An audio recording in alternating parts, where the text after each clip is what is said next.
Hello friends, स्वागत है आपका टारगेट शॉर्ट एंड क्लासेस में। आज हम लोग लिखेंगे 80 शब्द प्रति मिनट की गति से डिक्टेशन, जो आज आपकी क्लास नंबर 7 होगी। तो चलिए शुरू करते हैं।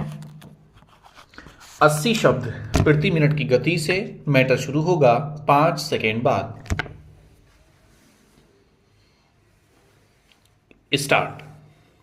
आज शहरीकरण और तकनीकी विकास की दौड़ में तेज गति से आगे बढ़ती दुनिया में ध्वनि प्रदूषण की समस्या भी गंभीर होती जा रही है। यह प्रदूषण का एक ऐसा स्वरूप है जिसके प्रभाव को अक्सर कम आंका जाता है। वायु और जल प्रदूषण के विपरीत ध्वनि प्रदूषण दिखाई नहीं देता। यह कोई ठोस अवशेष नहीं छोड़ता, लेकिन इसका प्रभाव गहरा और दूरगामी होता है, जो धीरे धीरे पूरे पारिस्थितिकी तंत्र में प्रवेश कर उसे असंतुलित कर देता है। इस बढ़ते खतरे से सबसे अधिक पक्षी प्रभावित हो रहे हैं, जिनका संपूर्ण जीवन ही ध्वनि पर आधारित है।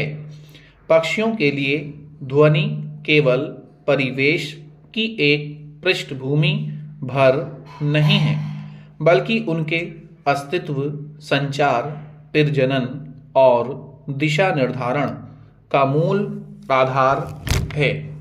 जैसे जैसे शहरों में शोर बढ़ रहा है और मानवीय गतिविधियां पर्यावरण के विपरीत होती जा रही हैं, वैसे वैसे वह प्राकृतिक वातावरण भी नष्ट होता जा रहा है, जिस पर पक्षियों का जीवन टिका हुआ है।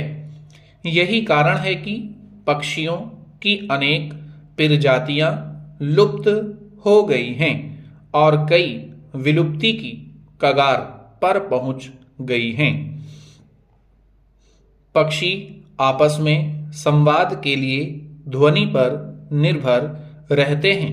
उनके गीत मात्र मधुर स्वर नहीं होते, बल्कि ध्वनिक संकेत होते हैं, जिनका उपयोग वे अपने क्षेत्र की पहचान करने, साथी को आकर्षित करने, शिकारियों से सावधान करने और सामाजिक संबंध बनाए रखने के लिए करते हैं।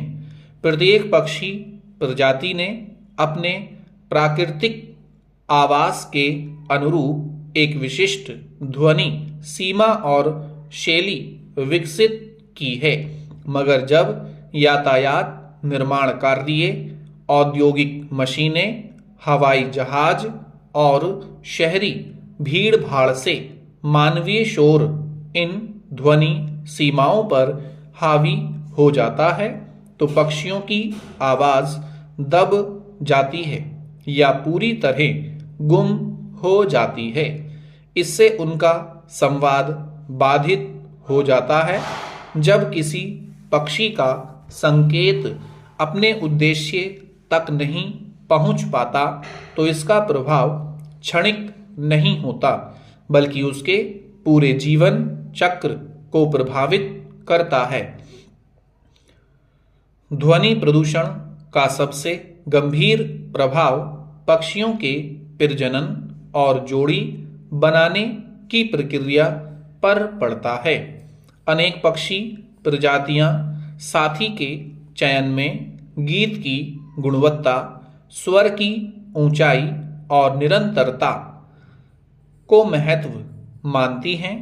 मादा पक्षी प्रायः उसी नर को चुनती है जिनका गीत अधिक स्पष्ट और शक्तिशाली होता है, क्योंकि यह उसके अच्छे स्वास्थ्य और श्रेष्ठ आनुवंशिक गुणों का संकेत माना जाता है। शोरगुल वाले वातावरण में नर पक्षियों को अपने गीत में बदलाव करने के लिए विवश होना पड़ता है। वे या तो स्वर को ऊंचा कर लेते हैं या फिर गीत की अवधि को छोटा कर देते हैं। ये बदलाव शोर के बीच गीत सुनाई देने में सहायक हो सकते हैं, लेकिन इससे मधुरता और प्रभावशीलता कम हो जाती है। स्टॉप।